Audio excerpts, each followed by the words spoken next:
The scene opened at a funeral, crowded with men dressed in black suits. But these weren't ordinary mourners. They were all gangsters. They had gathered to pay their final respects to their deceased gang leader. Outside the hall, two men stood talking. One of them mentioned that the gang leader's son, the MC, must be deeply depressed after his father's death. Just then, the MC walked past them. His face was blank, showing no emotion. When they asked where he was going, he simply replied that he was stepping out for a minute. He also told them that if Uncle Ilhua came looking, they should say he went out. The two men assumed he needed fresh air to cope with the loss. But what they didn't notice was the box he was holding. Shortly after, Uncle Ilhua arrived and asked where the MC had gone. They told him he went outside for air. By then, the MC was already on his motorcycle. Uncle Ilhua shouted after him, asking if he had lost his mind, because the box he was carrying contained condolence money. The MC responded calmly, telling him to live well without him and to take care of himself. Despite Ilhua trying to stop him, the MC rode away. Furious, the uncle ordered the others to call every member to catch him.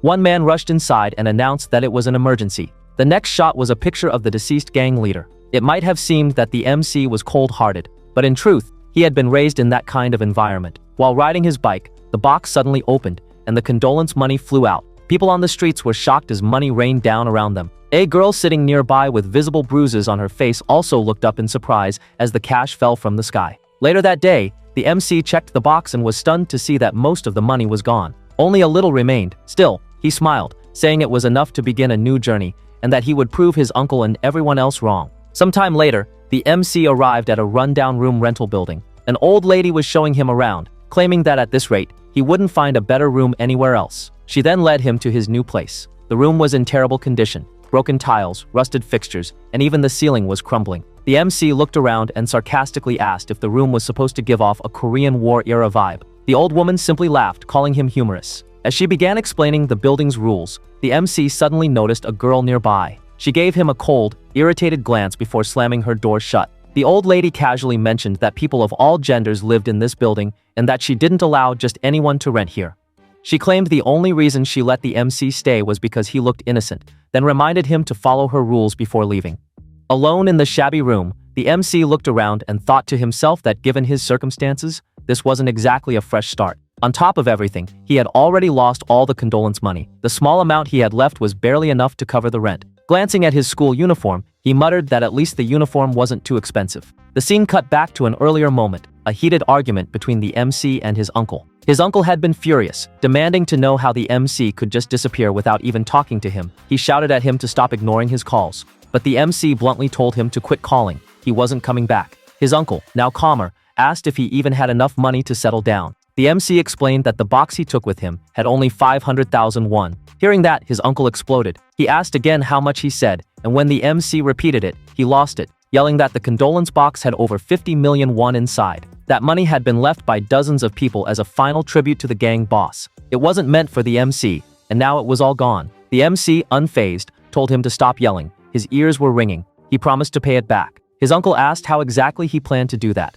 The MC replied that he'd take on delivery jobs with his bike. His uncle mocked the idea, asking if the MC really came all the way to Seoul just to become a part-time delivery boy. He pointed out that the MC had run off with no plan, acting like he had some grand vision. But then, the uncle said something unexpected. He offered to help the MC enroll in a Seoul high school. The MC asked where that suddenly came from. His uncle replied that if the MC really wanted to start over, he needed to graduate. And if he managed to graduate as the #1 student in the school, he would forget about the 50 million won debt. Not just that, he'd even give the MC an allowance to start his life anew. The MC smirked at the deal, sarcastically calling it generous. He added that taking over a school sounded too easy. His uncle simply grinned and told him he'd find out soon. It wouldn't be as easy as he thought. That school was none other than the infamous Gangbook High, also known as Peepak High, known for chaos and violence. It wasn't unusual to hear the sounds of students getting beaten up echoing through its halls. Most of the students were delinquents with nothing to lose. Yet, the school still had a surprisingly high graduation rate.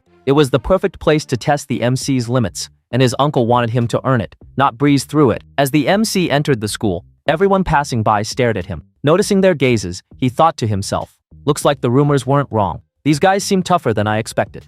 But the MC wasn't impressed. In his eyes, these guys were just noisy high schoolers, or at best, street punks. His assigned class was 3rd year, class 1. The MC slammed the door open in frustration, angry that his uncle had staked 50 million won against a bunch of kids. But this was the perfect chance to prove what he was really capable of. As he entered, the students turned to look at him, whispering that it was their first time seeing him. Some asked if he was a transfer. The MC slammed his hand on a nearby desk and introduced himself as Wang Dam from Daejeon. He then asked directly, who was the top dog in this class? One student looked up with annoyance and replied that he was trying to study. The MC looked around and noticed that everyone in the room was, in fact, studying. Frustrated, he asked what was going on. Wasn't this place supposed to be a fight hall? What was with all the studying? The same student replied bluntly that everyone was studying and questioned why the MC was acting like this out of nowhere. In response, the MC kicked him, sparking outrage from the others. Furious, he asked why they were acting like this. Wasn't this school famous for fights?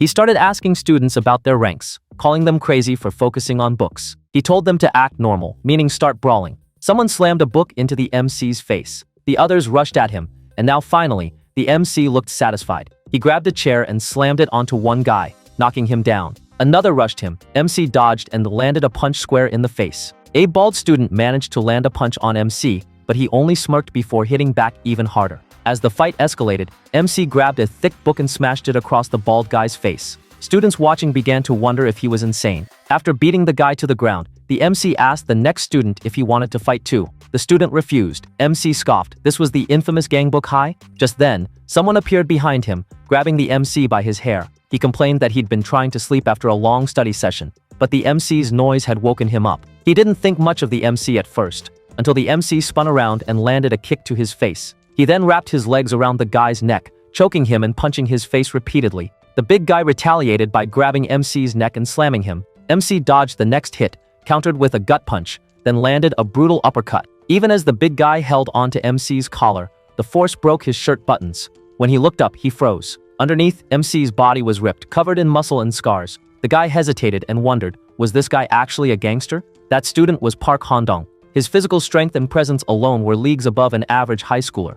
But what truly scared others was his intense gaze. Except this time, his glare turned into a trembling plea. He begged MC for forgiveness. MC ended the fight with a punch that sent him crashing to the ground. Then, he demanded to know who the real boss of the class was. Just then, someone else entered, Kim Tae-suk. The MC asked a nearby student if that was the teacher. The student warned him that if he planned to be number one, he needed to know that guy. He was the true top dog. MC approached Tae-suk and snatched his book, which made the whole class tense up. He looked at the pages, dumbfounded by what Tae-suk was actually studying, then tossed the book aside. He challenged Tae-suk to a fight for the top spot. Tae-suk calmly reached under his shirt. MC braced himself, thinking he might pull a knife. But instead, Tae-suk just took out a handkerchief to clean his glasses. He coldly remarked that it seemed like another lowlife had wandered in. The MC didn't waste time. He launched a punch straight at him, but was sent flying across the room with just one hit. Tae-suk fixed his glasses and told him with a slight smirk, "Welcome to Pak High School." Sometime later, the MC slowly opened his eyes, groaning in pain. As he looked around the room, he realized he was no longer in the classroom. He sat up, scanning the unfamiliar surroundings, and it hit him. He had been knocked out cold, with just one punch. A student nearby noticed he was awake and asked if he was all right. The MC asked where they were, and the boy replied that they were in the school infirmary. Apparently, he'd been out for a long time. The student then hesitated and asked if MC was the new transfer who got beaten up by Kim Tae-suk. Realizing what he just said, the MC hit him on the head and snapped that it wasn't a beatdown. It was a cheap sneak attack. The boy apologized nervously and clarified that Tae-suk wasn't the kind of guy to do sneak attacks. Changing the topic, he introduced himself as Sun Siwon and said he hoped they could get along. The MC ignored the handshake, but Siwon stayed cheerful, saying that if the MC had any questions about the school, he could ask him. He knew everything. The MC asked directly if Tae-suk was the leader of this place. Siwon confirmed it. He said Tae-suk was not only the strongest, but also smart. Half Korean, half African. His nickname was Tyson. He added that Tae-suk was the reason the school's employment system was still in place. The MC blinked, confused. Employment system? Siwon explained that the top 7 students at the school, ranked by test scores, could secure jobs at major manufacturing companies tied to big corporations. That reward attracted many transfers. But the MC interrupted. "Wait, you're talking about studying?" Siwon nodded. The MC scoffed, saying he thought this school was full of delinquents. It didn't sound like a place for geniuses. Siwon explained that it used to be like that. The school was once overrun with troublemakers until the director introduced the employment system to change things. But the students weren't the type to change just because of some reward. The chaos continued. Students started cheating, stealing answer sheets, and even manipulating grades. Then came Jo Yohan, the strongest at the time, who took things further by rigging everyone's grades. The school eventually gave up trying to fix anything. That was when Tae-suk transferred in. On his first day, Tae-suk was stopped by two students who mocked him for having only one parent. Without a word, he knocked one of them out. Then, in no time, he took over all the classes and beat every big name in the school, including Jo Yohan. After establishing dominance, Tae-suk ranked first in the exams and declared that the school's top spot would now be determined by grades alone. Surprisingly, no one objected. And so, the once chaotic Pipak High started shifting, slowly but surely. Hearing all this, the MC couldn't help but think that Si-hwan was quite the storyteller. It all sounded like a light novel. But at the same time, none of it felt like a lie. He remembered his uncle mentioning job placements from big corporations. Was this the real reason he sent him here? The MC then asked, "So you're telling me, to become the leader of this place, I have to study?" Si-hwan nodded again. "If you want to be number one, that's the only way." The MC grabbed him by the collar. "Can't I just beat someone up for it? I've never studied a single day in my life. And isn't everyone here studying because they're too scared to fight Tae-suk?" Just then, a calm voice cut in. A woman said that would be troubling. It was the school nurse. The MC looked at her and asked how she knew he was a transfer. Before she could answer, Si-hwan jumped in and said, "What do you mean? She's the school nurse, and also our teacher." He added that she was the only one who still cared about the students, even after the director gave up. She was known as Teacher Eugene, and according to him, she was like a ray of light in a school full of trash. The MC shut him up by slapping a hand over his mouth. Teacher Eugene warned the MC not to get involved in any more fights. Many students had already been hurt today. Then she asked Si-hwan what time it was. He replied that school was almost over. The MC suddenly jumped up. She asked what he was doing. He replied, "Isn't it obvious?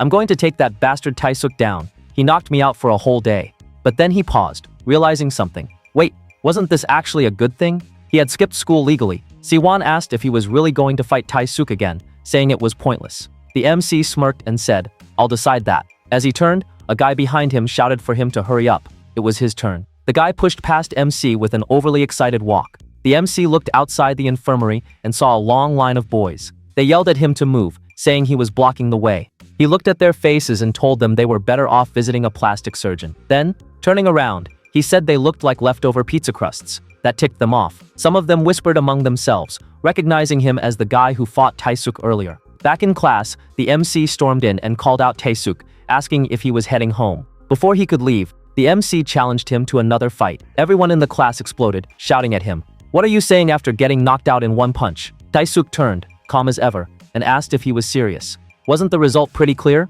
The MC asked if he was scared. Tae-suk ignored him and walked on. MC shouted, "Are you scared to fight me again? I'll follow you to your house if I have to." Tae-suk calmly replied that the rules weren't nonsense. It was how things worked now. Besides, he didn't feel the need to fight someone he'd already beaten. Frustrated, MC yelled, asking if deciding a leader based on grades even made sense. But Tae-suk saw through him. He said the MC probably just wanted the job offer without doing the work.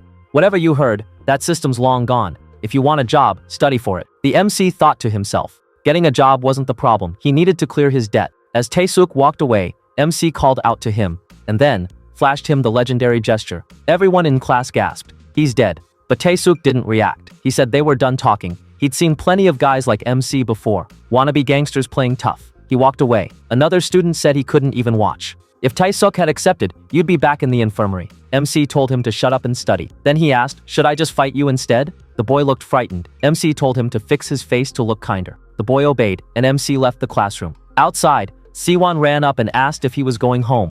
The MC asked why he was acting friendly all of a sudden. Si-hwan replied that he wanted to be friends with strong people. MC chuckled.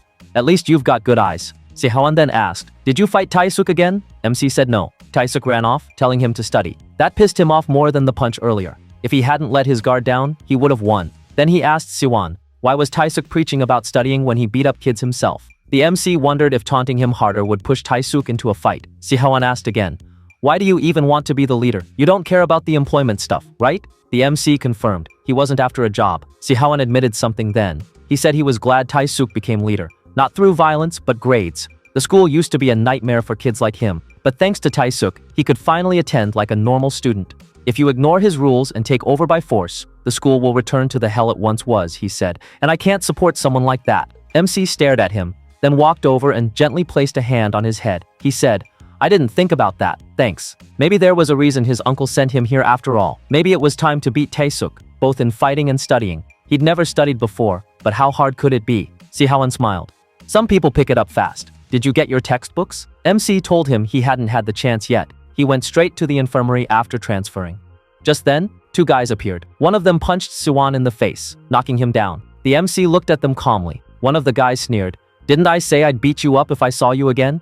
Then he turned to MC and asked if he was the transfer. He introduced himself as Kim Ga-wong, and the guy beside him as Park Da-hee. They said they'd heard about MC's fight with Tae-suk, and they wanted to talk somewhere else. MC picked up Si-hwan's glasses, fixed them, and said, "Lead the way." As they walked, the two explained they were under the command of Jo Yohan, the previous top dog who ruled with brute strength. Even though he lost, they still considered him their leader. MC remembered Si-hwan had mentioned Yohan earlier. He asked, "Didn't he get his ass handed to him by Tae-suk?" They claimed it wasn't that simple. Just like how MC wasn't willing to accept his defeat, they believed Yohan's loss had special circumstances. They said they wanted to bring back the old ways, take down Tae-suk and return the school to what it was. MC asked, "So you want me to join your boss?" They said yes, and praised his quick thinking. Suddenly, MC punched Ga-wong square in the face.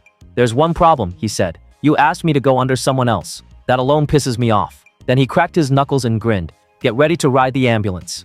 The 2 guys scoffed at MC, laughing as they called him delusional. They warned him not to underestimate them. They weren't as weak as he thought.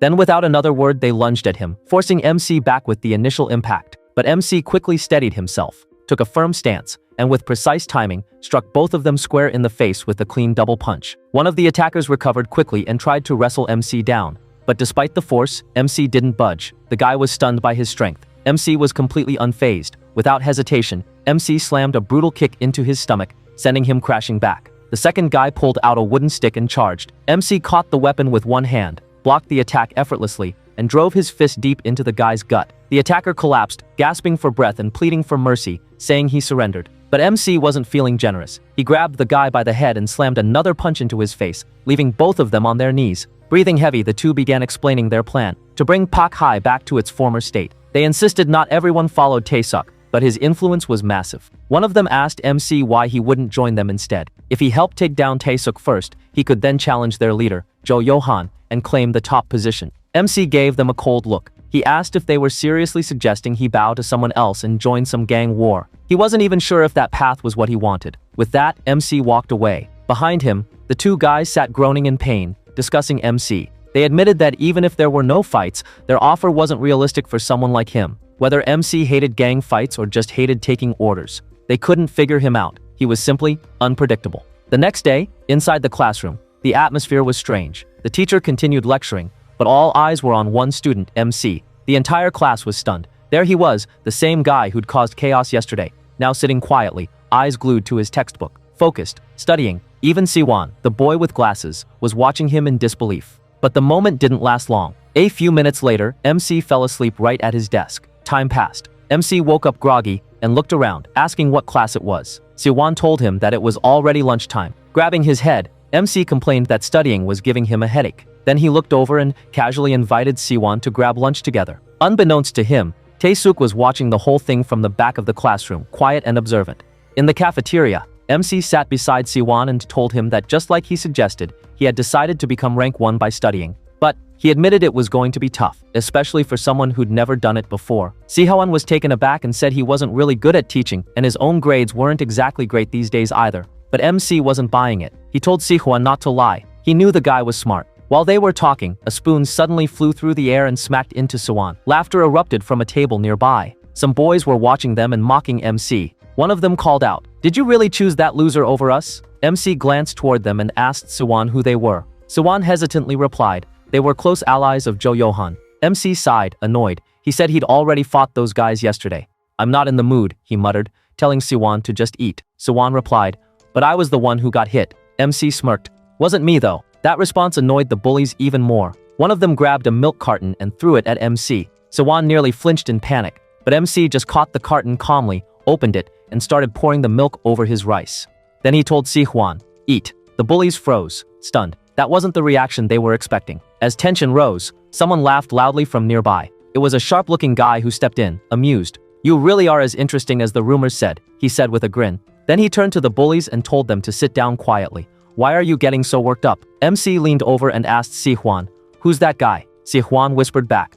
Back when Yohan was in charge, he manipulated the grades and hand-picked the 7 strongest students to benefit from the employment system. Even though Tae-suk pushed the rankings, those guys are still elite. He pointed them out. The guy with the short hair, that's Lee Jung-jin, rank 7. The guy with long hair, that's Park Hwasu, rank 5. As the bully stood up again, Hwasu snapped. How can one of Johan's underlings speak to me like that? He grabbed a plate, ready to smash it over the guy's head. Youngjin stopped him calmly. Chill out, he'll die if you go that far.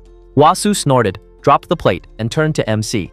I'm looking forward to what you'll do next. The bullies turned to MC on their way out, warning him to watch his back. They'd get him next time for sure. MC just grinned.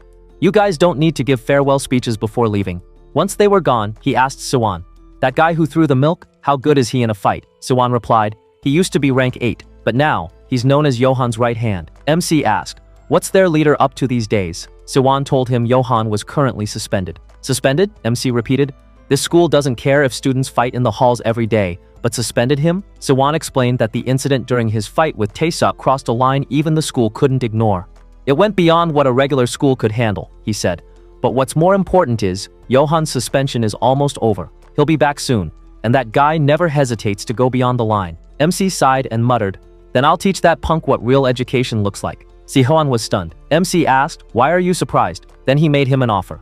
If you help me study properly, I'll handle the rest. Let's make a deal. Meanwhile, outside school, the same bullies from earlier were sulking behind a building. One of them growled, next time, I'll beat that transfer student for sure. The group discussed how the MC had asked the nerdy guy for help studying, and one member joked about helping him in their own way. Just then, two goons who had previously lost to the MC warned the others not to underestimate him, mentioning that even Class 1 failed to gang up on him. Since opposing Johan's faction means falling under Taesuk's control, the group questioned their next move. Hyungmin suggested leaving the MC alone, and instead turning their attention back to bullying the nerd, only rougher this time. Back in class, Siwon, MC's bespectacled companion, asked him a question that had clearly been bothering him. Why are you really trying to become number 1? MC blinked, caught off guard. He shrugged, saying he only asked for help with studying. Why bring that up now? But Siwon said he had asked the same question yesterday too, and MC had avoided answering. He thought MC didn't care about the employment offer. So if he didn't want to say it, that was fine. At that moment, memories stirred in MC's mind. He recalled a conversation with his uncle, one filled with scolding and disappointment. His uncle had told him to clean up the mess he'd made before walking out of his life, and if he had left on his own 2 feet, he should leave properly. MC exhaled and finally gave Siwon an answer. His goals had shifted recently, he explained. He was starting over, but somewhere along the way, he ended up with a debt of 50 million won. His uncle had made him a deal. If MC became number 1 at Pipak High, he'd wipe the debt clean. Sihoan's eyes widened. That's a huge amount. Your own uncle said that? MC nodded. Sihoan then asked him what he planned to do once he reached the top. There was a pause. MC hesitated, then half-joked, call the school. Siwon told him straight. Your uncle sent you here in hopes of you getting a job, right? Then you shouldn't be aiming for number 1 just to erase debt. But MC was firm. It doesn't matter. I'm not doing it for the job. I'm doing it because being number 1 makes you the leader. Then he stared at Siwon and asked, so, are you gonna teach me or not? Siwon nodded. He agreed to help, but said he had one condition. Something MC could do in return. Something other than beating up bullies. MC raised a brow. What is it? Siwon told him about an old rule at Pipak High. The leader must follow through on their own policies. So if MC became number 1 and took the role of leader, Sihoan wanted him to abolish the employment system altogether. MC looked skeptical. Can I even do that? Isn't that something the school decided? But Sihoan assured him it was possible. The student leader also served as student representative and could negotiate with the school. Even Johan had ruled the school under that authority. And honestly, the school might welcome the idea of scrapping a system that had long since lost control. MC asked why he didn't just request Taesuk to do it. But Siwon shook his head. He created the system. He made people start studying. He has his reasons. But you don't care about it. That's why I think you can do what the others won't. MC smirked and gave in. All right then. Siwon promised to give it his all. And in return, MC asked why he wanted to destroy the system so badly. Wasn't it offering real chances to the students? Siwon's face darkened. People call us failures, social outcasts. That's what society thinks of Pipak High students. The employment system was built on that belief. Giving us factory jobs sounds kind, but it's the only future they can imagine for us. Why should we live by their expectations? He looked out the window. We can change. We don't need to be ranked. We don't need labels. Everyone deserves an opportunity, not just the top 7. That's the world I want to see at Pipak High. MC stared at him in awe. He wasn't just smart, this guy had vision. Later that evening, MC stood alone on a bridge, lost in thought. A group of students from another school passed nearby, laughing, until they spotted him. Their smiles vanished. Wait, isn't that guy from Pipak High? One of them whispered nervously. They instantly quieted and hurried away. MC sighed. This was the image his school carried. Across the street, he saw a man walking with his son, smiling warmly. That scene triggered a memory, his own twisted childhood. He hadn't been raised like a kid, he'd been forged like a weapon. He recalled Siwon's words.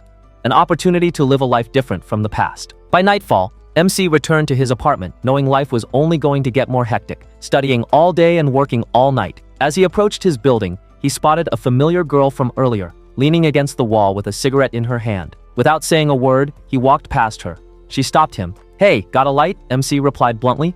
"I don't smoke," but then told her to follow him. Inside his room, he lit her cigarette using the gas burner. She complained, "Ugh, this stinks, it's all burnt now, and it was my last one." Just then, the landlady burst in. "What's that smell? Who's smoking in my kitchen?" Before the girl could point at him, MC was already ahead of her, silently pointing at her. Her jaw dropped. "You little—" MC slipped away while she argued with the landlady, ignoring her curses from behind. The next day, MC entered the classroom and greeted everyone cheerfully. Good day to study, but Siwon's seat was empty. As MC looked around, someone called out to him.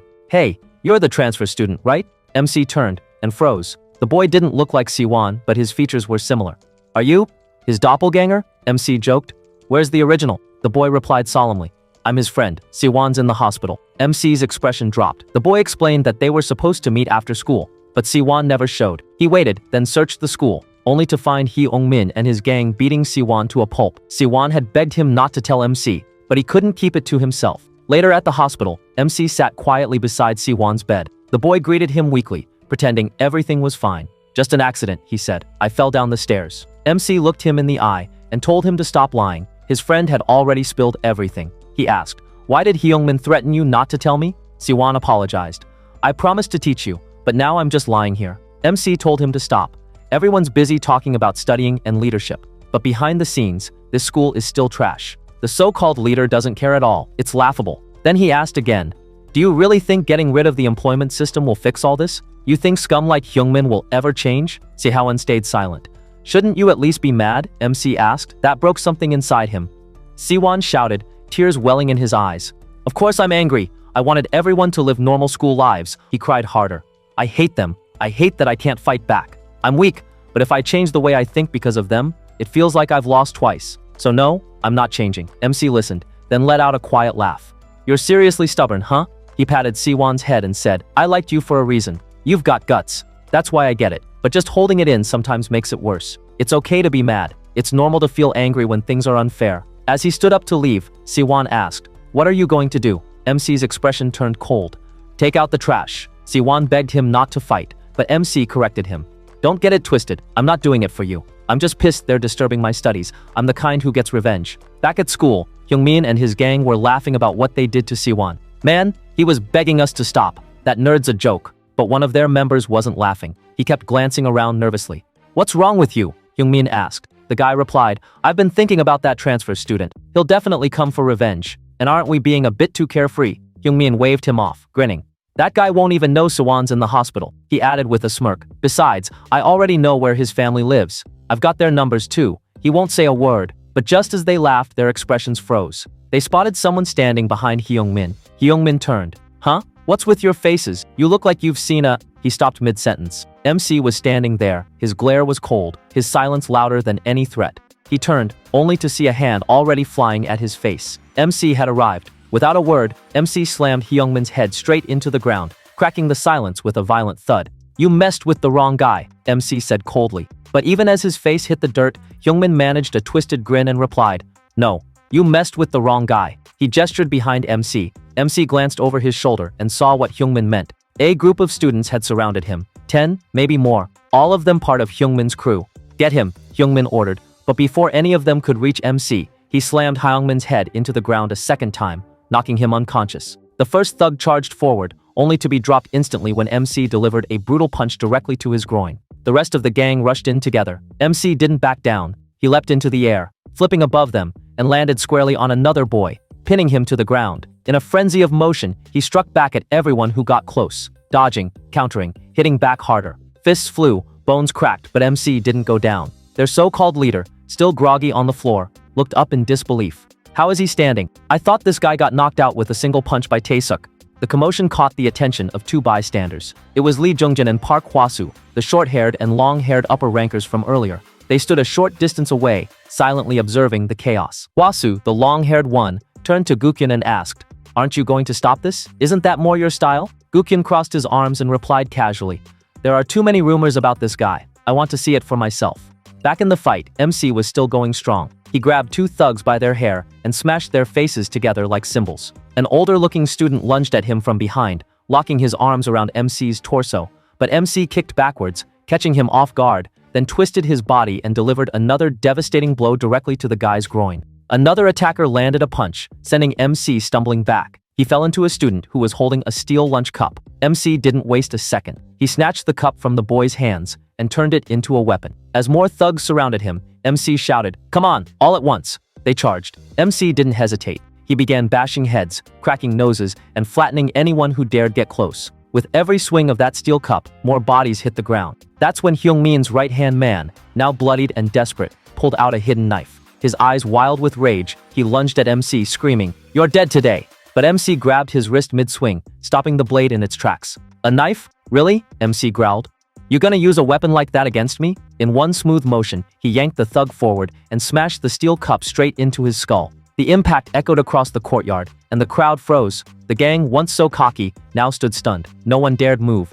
Just as MC was about to finish the thug off with another swing, a voice cut through the silence. "That's enough." MC turned. It was Gukyun. Gukyun, ranked number 3, stepped in to defuse the situation. Though he admitted he didn't side with someone who pulled a knife, he questioned MC for going as far as breaking his wrist. "You're pushing it too far," he said, loud enough for everyone to hear. Then turning to the crowd, he barked, "You all should be ashamed. A whole group jumping one guy and still losing? Pathetic. Go back to your classes." MC released his grip and looked at Gukyun with annoyance. "Who do you think you are? A teacher? A cop?" "I'm Gukyun, class 3, he replied calmly. But MC didn't care. Without hesitation, he grabbed the nearby cup and struck Hyungmin. Gukyun quickly responded by grabbing MC by the collar. "What the hell do you think you're doing?" Gukyun snapped. MC coolly replied, "Cleaning up your leader's trash. Someone has to." Gukyun asked what that even meant. MC pointed at the school's system, the absurd idea that ranks should be based on studying. If Taesuk made that rule, then he should take responsibility. Instead, only the rule followers were suffering, turning into shells of themselves. That's why MC declared he'd take over soon and change it all. "You're saying you're going to follow the rules now?" Gukyun asked. MC smirked. "I'm just throwing out the garbage. Once it's clean, maybe I'll consider it." Gukyun scoffed, saying MC treated this like a game. "If you really are following the system, then go study in silence." But MC wasn't backing down.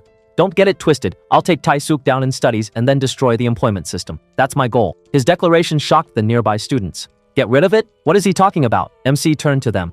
"This school went to shit because of the obsession with rankings. You guys pretending to be tough while playing student politics. It doesn't suit any of you. If you've got a problem, come at me." Gukyun stepped in again. "You're naive. Less than half the school even follows Taesuk. Being number 1 won't guarantee leadership." MC rolled his eyes. "Then stop wasting my time and come at me." But Gukyun kept pushing. "This isn't a simple fight. Pakhai is in a cold war. If the system reverts, people will start fighting again for jobs, because not everyone can afford to lose that opportunity. The employment system isn't perfect, but it's survival for some. You can't remove it just because you're the leader." He then glanced at the other top ranks and laid down a challenge. "If you want to be acknowledged, take down everyone from rank 7 to 3. And of course, beat Taesuk in academics. That's the only way." MC scoffed. "So I have to prove myself your way? What is this, a teen drama?" Even Danny cut in mockingly. "Quit acting like you're doing us a favor, half-fried hair." Gukyun warned MC again. "I'm not like the trash you just beat up. I'm on another level." MC laughed, then launched an attack with the cup. But Gukyun blocked it with a powerful kick. Flashback begins. In a quiet classroom, Taesuk sat studying as Gukyun confronted him about the leadership selection system based on academic performance. "What happens when Johan comes back?" Gukyun asked.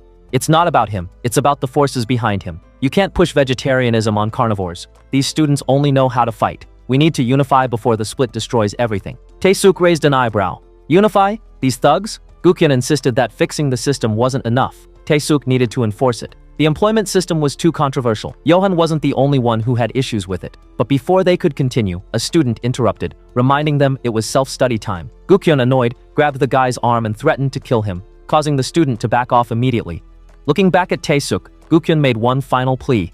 "Your class following the rules won't be enough. The school is splitting. If Johan returns, we'll be swallowed whole." Taesuk leaned back coldly. "That's all you've got? Then get out." As Gukyun turned to leave, he thought to himself, "No doubt Taesuk is the strongest, but he's not fit to lead." Then his thoughts drifted to MC. Maybe he's the one who can. Back in the present, Gukyun asked MC directly, "So what's your move? Are you doing it my way?" MC casually sat on one of the unconscious bullies and replied with a smirk. "Why would I? What are you guys plotting? Gukyan said not everyone at P-Pak High was a monster. You should be grateful. Your goal just got easier. But MC didn't buy it. Feels like a cheap setup, and honestly, beating you guys one by one sounds easier than a group brawl. That got under their skin. They stood up, irritated. Gukyan clenched his fists. Fine, but it won't be easy. MC smirked again.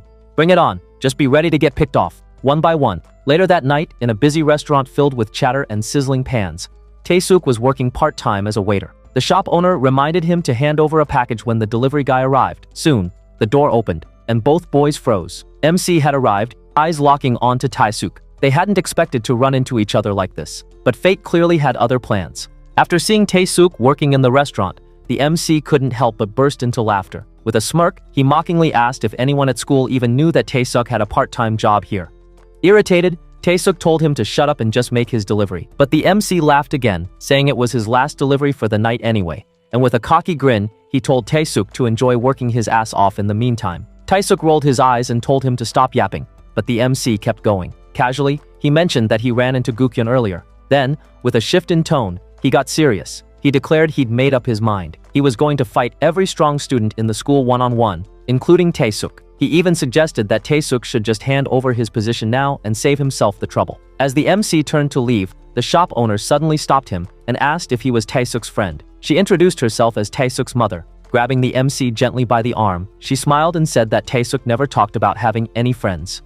Referencing what he'd said earlier, she asked if this really was his last delivery of the night. For a moment, the MC panicked, thinking she might have overheard everything, but instead, she handed him a bag of food, explaining that a customer had canceled the order. He could take it home. With a cheerful tone, she asked how long they had been friends. Right then, Taesuk interrupted, telling his mom he needed to head out. As the MC stepped outside, he turned back and thanked her. Quietly, he thought to himself, Taesuk was different from what he'd imagined. Back at his apartment complex, the MC ran into the girl from earlier, Kang Yena. She paused, glancing at him suspiciously. In her mind, she wondered what was up with his face. Did he think he was some kind of gangster? Deciding nothing good would come from dealing with someone like him, she quickly tried to walk past. Meanwhile, the MC unwrapped his free dinner. It was too much to eat alone. Just then, he noticed her rushing toward the building and called out, asking if she wanted some. But she bolted for her room. He chased after her, confused about why she was running away. As she tried to slam her door shut, he caught it and pushed it open slightly,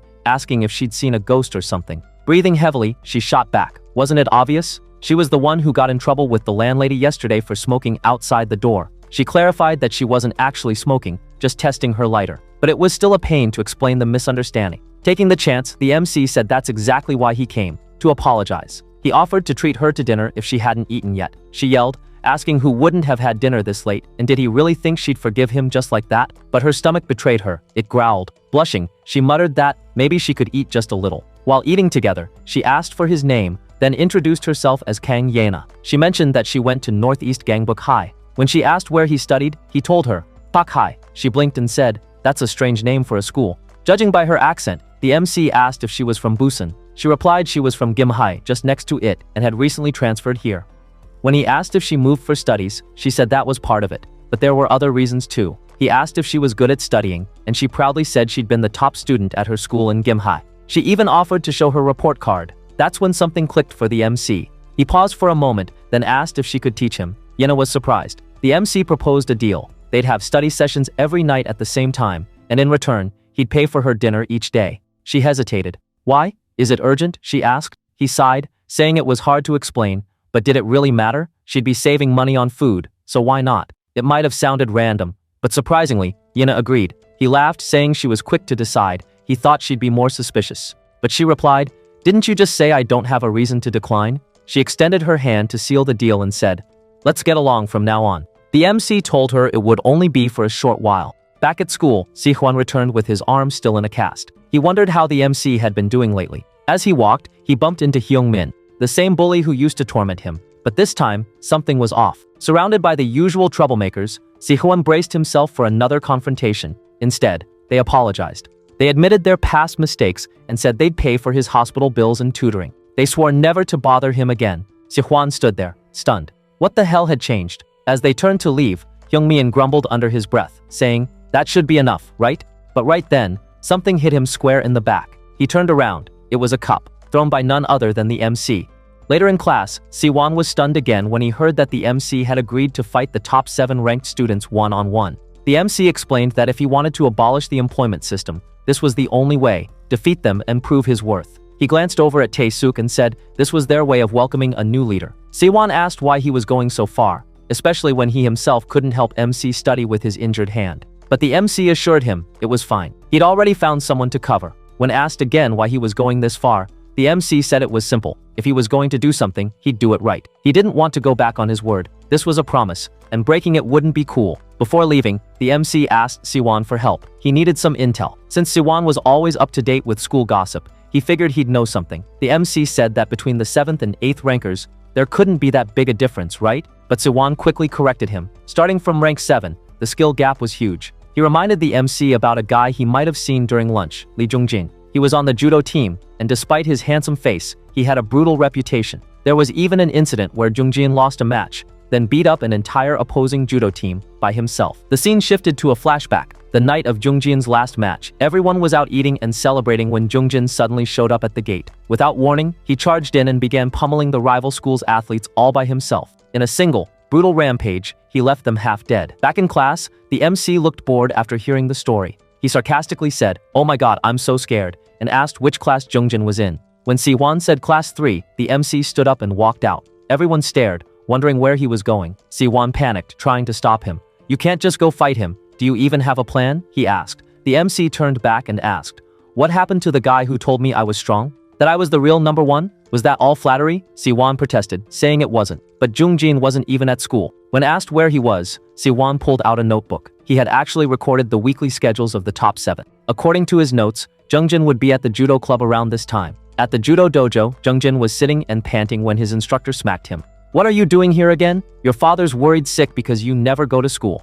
Another woman in the dojo scolded the master, saying there was no need to hit him. Words were enough. Jungjin muttered that there was no point in going to school. Even if he graduated, he still wouldn't get employed. Just then, noise came from outside. Sihoan tried to stop the MC from barging in. The MC told him this was the perfect opportunity to scout Jungjin's fighting style, and he also needed Sihoan to spread the word once he beat him. Inside, a few members asked if the MC was there to join. He replied, "No, I'm here to challenge this place." The MC told them confidently that his companion could take all of them down. They scoffed at the claim and grabbed Sihuan, mocking him for only having one arm. Was this kid seriously supposed to fight them? As Sihuan screamed in panic, the MC calmly told him to take care of it for him. MC called out to Jungjin, saying he probably understood the gist of what Gukyun had said. They should get this over with. Jungjin, now annoyed, stood up and asked, "What do you think you're doing?" The master interrupted, asking the MC why he was causing a scene. The MC introduced himself as someone from the student disciplinary committee and said he came to beat up Jungjin for skipping school and slacking off. The master turned to Jungjin and asked if that was true. Jungjin reluctantly admitted it. The MC then criticized him, saying he dared to keep coming here after beating up all those people at the restaurant. "Whose life are you trying to ruin with judo now?" he asked. Jungjin got fired up, ready to attack, but his master stopped him. The old man noticed the MC's physique, scarred, muscular, disciplined. Was this really a high schooler? He sighed and said they should settle it here. Jungjin was about to say something, but his master cut in, saying that from what he'd overheard earlier, a fight was inevitable anyway. So instead of brawling in the streets, they might as well settle it here. Jungjin hesitated and replied that fighting inside the dojo felt like a bit much. But the master reminded him whose dojo this was. He added that this whole situation was happening because Jungjin had been going around picking fights instead of focusing on his studies, and a man should take responsibility for his actions. Better to handle it cleanly now, had said, before it snowballs into bigger trouble. The MC was clearly pleased to hear that. Then the master turned to him with a condition. If the MC lost, he'd have to join the dojo, train there every day, and represent them as an athlete. No membership fees, just full commitment. "How about it?" he asked with a smirk. The MC snapped back. "Cut the crap, old man." Someone from the dojo asked why they'd even want a guy like him, but the master calmly replied, "Isn't it good to have one more member?" The MC agreed, but added his own condition. If he won, Jungjin wouldn't be allowed to enter this dojo ever again. "Isn't it a problem letting him train here after what he's done?" he said. The master agreed. He told Jungjin that whether it was him or his father, someone had to stop him from wasting his life. Then he asked, "Are you going to fight or not?" Jungjin nodded. The MC grinned. "Hilarious. Should I start writing your farewell letter?" The master interrupted, warning the MC not to underestimate Jungjin. He was a real athlete. None of the other fighters had been able to beat him. Sihuan, standing at the edge of the mat, silently hoped MC knew what he was doing. The match was to be MMA style. The referee clarified, This wasn't a street fight. If anything got out of hand, he'd stop it immediately. The fighters prepared. The MC taunted Jungjin. "Mr. Athlete, don't hold back, just like you didn't with those other guys." And the moment the referee signaled the start, the MC dashed forward and slammed a punch right into Jungjin's face. Everyone froze in shock, even Jungjin. Jungjin collapsed to the mat, dazed. He looked up just in time to dodge a brutal kick from the MC, who taunted him again, saying, "You really don't seem like much of an athlete." The referee immediately blew the whistle, scolding the MC for the illegal move. "Didn't I say this was under MMA rules? That kick was against the rules." The MC scoffed and asked, "And who are you to decide that?" "I'm the referee, bastard," the man snapped. The judo master, standing at the edge of the ring, was a bit taken aback. He hadn't expected the MC to be this gutsy. For a moment, he wondered, was everyone from Pak High this bold? As the referee argued with the MC, Jungjin suddenly spoke up. He said it was fine, and told them to just restart the match. The referee was reluctant, but the master waved it off. "Let the boys handle it themselves," he said calmly. As soon as the match resumed, the MC rushed in and unleashed a rapid flurry of punches, following up with a quick kick. He then landed a hard right to Jungjin's face. Before Jungjin could respond, the MC switched angles, slipped behind him, and drove his knee into Jungjin's stomach. Jungjin fell again. Laughing, the MC moved in for another blow. He lifted his leg for another kick, but then stopped short, only to slam his elbow straight down onto Jungjin's throat, pinning him to the ground. Sihuan, watching from the sidelines, was in shock. The fight was completely one-sided. He wondered, just what kind of life had the MC lived to become this strong? But just when it seemed like it was over, Jungjin gathered his strength and delivered a desperate punch straight to the MC's face, knocking him back slightly. The MC wiped the blood from his lip and grinned. "That's more like it. Still alive, huh? Got good stamina at least. But something's still missing. Not that it matters, it'll be over soon." He charged again, throwing punches from all angles. This time, Jungjin dodged and blocked with more focus, managing to hold his ground for a while. But eventually, one of the MC's punches connected again, rocking his jaw. From the side, the judo master watched closely. The MC's style wasn't clean, but it was effective, ruthless and practical. He didn't care for what was legal or proper. It made him wonder, had this kid grown up in real street fights? Maybe even with weapons? Could he really have lived a life like that? Was he from the mafia? And now the question was, what would Jungjin do? If this kept up, he was going to lose. Jungjin lunged forward and tried to grab the MC, but got headbutted instead. The MC taunted him again, suggesting he should probably give up on judo and focus on studying. Suddenly, Jungjin froze. Something snapped in his head. His eyes went blank as a sudden flashback hit him. He instinctively reached out to grab MC's hand, triggering gasps from everyone around. But just before he could fully use the move, he stopped himself. He refused to rely on it. In that hesitation, MC's punch landed cleanly, and Jungjin collapsed to the floor. MC chuckled and said, "That technique, you don't even know how to use it, do you? Or maybe, you just didn't want to." Jungjin froze. Something snapped in his head. A flashback surged through him. Back in the past, Jungjin was walking through school when a group of girls stopped him. They wished him luck for his upcoming match and handed him a bunch of gifts. One girl asked if he had any plans for the weekend, hoping he'd hang out with them. But after a moment of thought, Jungjin politely refused. He needed to prepare for his next match. Nearby, a student muttered, asking why they were even interested in him. He mocked Jungjin, saying all he ever did was smile stupidly and live at the dojo. But one of the girls defended him. "Still," she said, "isn't it cool that he has a goal?" At the dojo, the members were happily enjoying the gifts brought by the girls for Jungjin. The master smiled and told Jungjin not to come to the dojo before his match. It wasn't that he doubted Jungjin's dedication, he just didn't want him to overwork himself. After all, Jungjin wasn't new to competitions and deserved a little rest. The master chuckled, teasing him. "Could it be you're still nervous, even with skills like yours?" He added that Jungjin was in great shape and reminded him to look after his father too. Later, back at home, Jungjin was asleep until he was awakened by a noise. When he stepped out to check, he saw his father. His father asked, "Did I wake you up?" But Jungjin replied that he had already been up for a while. His father mentioned he had heard about the upcoming competition and simply told him to rest well. As he walked away, Jungjin silently watched his father's back. Something he had seen many times before, especially during the tough times. Jungjin reflected, back when the family business was collapsing and when his mother left without a word, his father had never once shown his emotions. He had always kept his struggles hidden. Jungjin wasn't good at studying, just like his father had once told him about himself. Maybe that's why his dad was afraid Jungjin would follow the same path. But even so, all he ever did was silently show his back. That's why Jungjin wanted to succeed, not just for himself, but to repay his father's quiet, enduring efforts. In this scene, Jungjin snapped out of his trance and returned to his senses. Confused and shaken, he wondered what just happened. He had promised himself that he wouldn't disappoint his father. He had resolved to be better. But before he could gather his thoughts, one of the guys he'd beaten up started cursing at him, yelling that Jungjin had turned his face into a mess just because of one loss. The guy told Jungjin he was just using his father as an excuse, that he had always been a selfish bastard from the start. Then with a mocking tone, he added there was one thing he was still curious about. You don't even do judo anymore, so why do you keep showing up at the dojo? He went on, saying his own face had been messed up by Jungjin, and asked if Jungjin now carried regrets. As he spoke, his figure distorted, turning into a shadowy form, and he lunged at Jungjin, demanding, "Are you just putting on a show?" But Jungjin countered the attack with clarity in his voice, saying, "It's not a show." Then came the echo of many shadowy voices, all throwing questions at him. Not a show? Then why do you keep pushing forward? Why keep tripping people with the judo you claim to love so much? They swarmed him with doubt and blame until a loud voice suddenly cut through. It was his master, shouting his name, pulling him back to reality. Jungjin snapped out of his thoughts to reality. The MC stood across from him, a little winded. He muttered that Jungjin was surprisingly tough to knock down. "It's honestly tiring. Is there any point in continuing? This fight's already over," he said, clearly disappointed. He had expected more from someone who called himself an athlete. Instead, all he saw was an unfilial brat. Turning away, the MC called out to Sihwan, saying they should leave. But before he could walk off, the judo master stopped him. "The fight's not over yet," he said calmly. That's when Jungjin exploded. He yelled at the MC, asking who he thought he was to act like he understood everything. "Sprouting all that bullshit, acting like you've got it all figured out. You're just a thug without dreams or responsibilities. You have no idea how I feel right now." The MC turned around, scoffing. "Dreams? Responsibilities?" he mocked.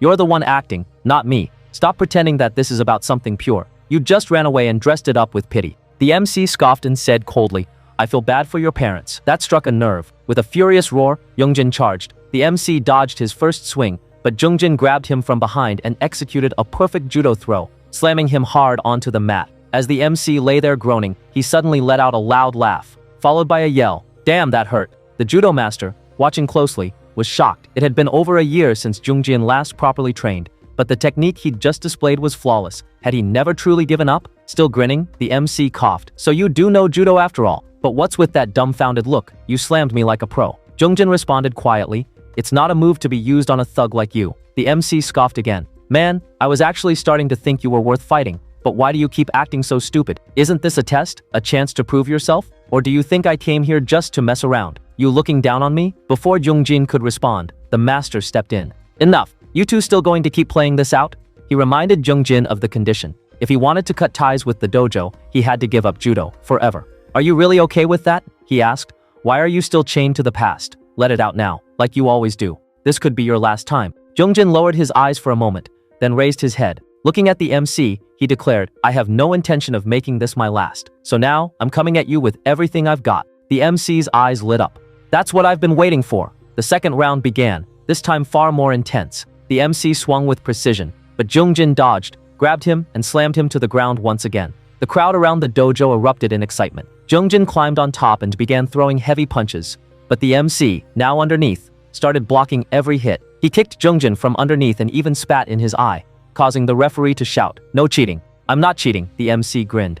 "I'm doing my best." The tide of the battle shifted again. Jungjin quickly switched positions, grabbing MC's hand and locking his arm around his leg. But MC reacted just as fast. He reached across with his other hand and clutched his own wrist tightly, trying to resist the hold. Meanwhile, the women's in the crowd were shouting for Jungjin, which started to distract MC. Frustrated, MC shouted toward Sihwan, asking what he was doing and if he wanted his arm torn off, then told him to start cheering too. But just as Sihwan opened his mouth to shout, he was suddenly blocked by a group of large guys. After a fierce struggle, MC finally managed to break free from Jungjin's grip and landed a punch straight to his face. But Jungjin recovered instantly. He grabbed MC again, planted his foot on his chest, and launched him into the air with a powerful throw. As MC staggered back, Jungjin spotted an opening and charged in. He landed a punch, and as he continued his assault, thoughts raced through his mind. He couldn't let down the people he cared about, his father, or himself. He had to stand strong. And just then, both of them launched punches at the same time.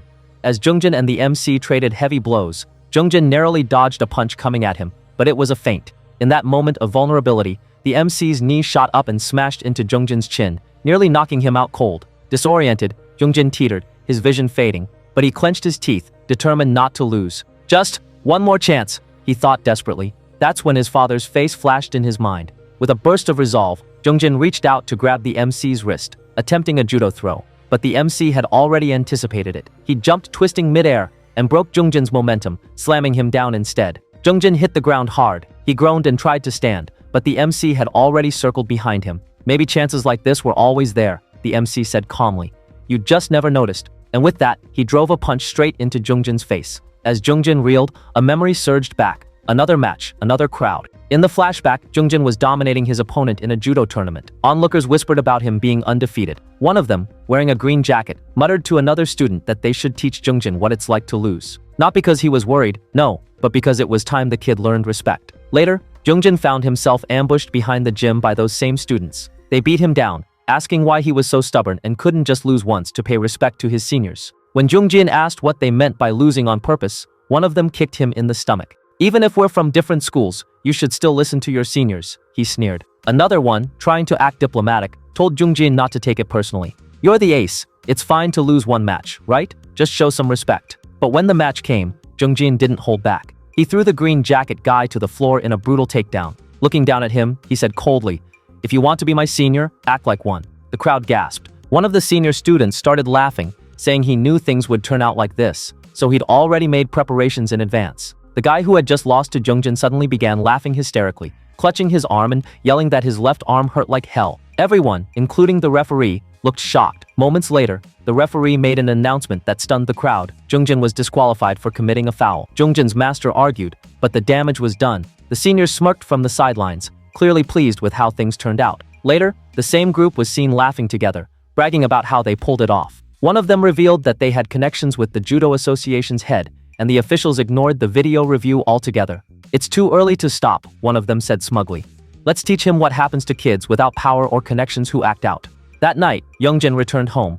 His father sat in silence, alone in the corner of the room. The scene cut to a bar, where those same bullies were drinking and joking around. Suddenly, the door swung open. Jungjin stepped inside. He stared at them, fists clenched. Why? Why did you have to go this far? He asked. One of the seniors stood up and slapped him hard across the face. Like father, like son, neither of you knows your place, he spat. He revealed that Jungjin's father had once worked under his father's company. When he found out Jungjin also did judo, he mocked Jungjin's dad for trying to cozy up, pretending they had something in common. Then, he made it personal. Since it's time for company restructuring anyway, he sneered, I thought I'd help out, like a good son. Jungjin froze. He had fired his father, just to teach him a lesson. Furious, Jungjin clenched his fists, but the green jacket guy grabbed him by the collar. That's no way to talk to your seniors. As he swung to punch, Jungjin dodged, grabbed his arm, and slammed him into the floor. Chaos erupted. Jungjin launched a brutal counterattack, taking them down one by one. The last man standing, the ringleader, trembled. Well, wait, let's talk this out. But Jungjin, seething, stepped forward.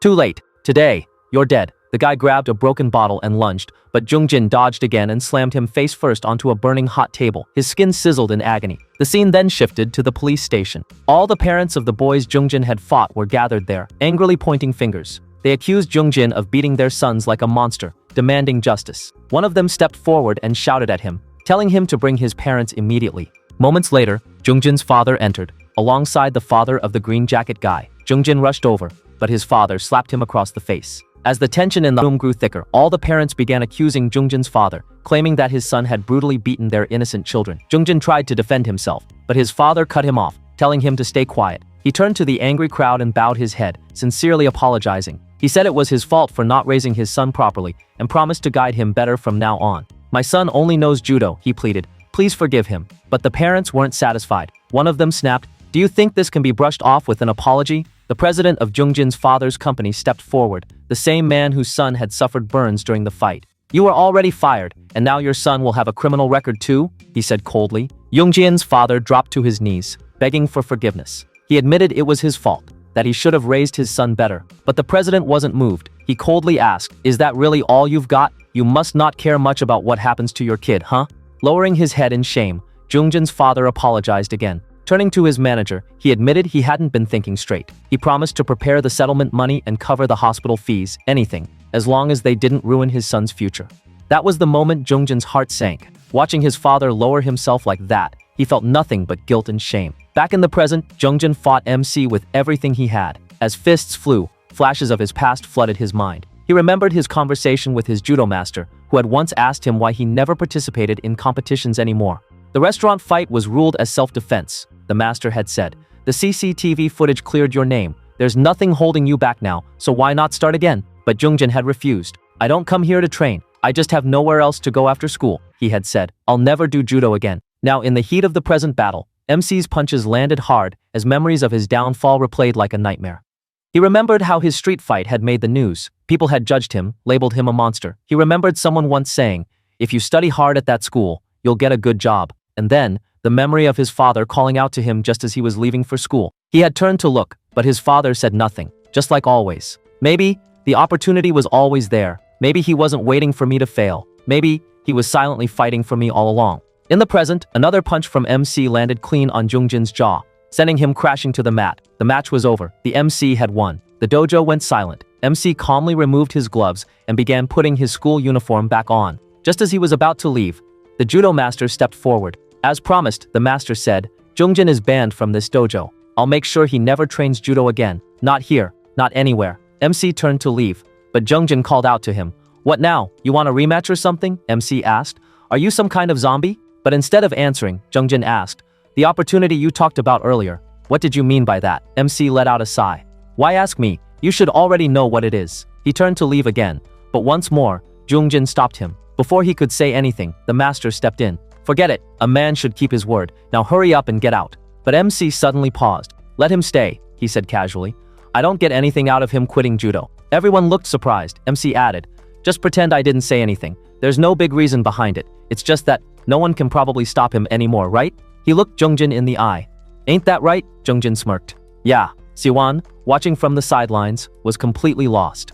"What just happened?" he muttered, scratching his head as he left, laughing to himself. The other dojo members, and even the master exchanged glances. Despite the chaos, they couldn't help but admit it. That kid wasn't so bad after all. Jungjin collapsed to the floor, completely exhausted. His master scolded him. "Trying to act tough when you can't even stand straight? So what now?" Jungjin slowly looked up and smiled. "First, I want to call my dad." Back at school, the news of Jungjin's defeat spread like wildfire, faster than gossip in a neighborhood auntie's circle. Some students were stunned, others skeptical. One long-haired guy scolded Jungjin, asking why he didn't use his judo. "How can you lose to that hoodlum?" But Jungjin calmly replied, "That guy, he's not as bad as he looks." The other guy snapped, "How can you be so chill right now?" Meanwhile, the scene shifted as Gukyun approached the student ranked number 6. He called out to him, saying, "You must have heard the news, right? Number 7 just lost. That means you're up next." The student calmly closed his book, unfazed. "It was obvious he'd lose," he replied. Then with a cold smirk, he added, "Looks like it's time I educate that transfer student myself." The story comes to an end. I hope you liked it. Don't forget to subscribe to Senpai Respawn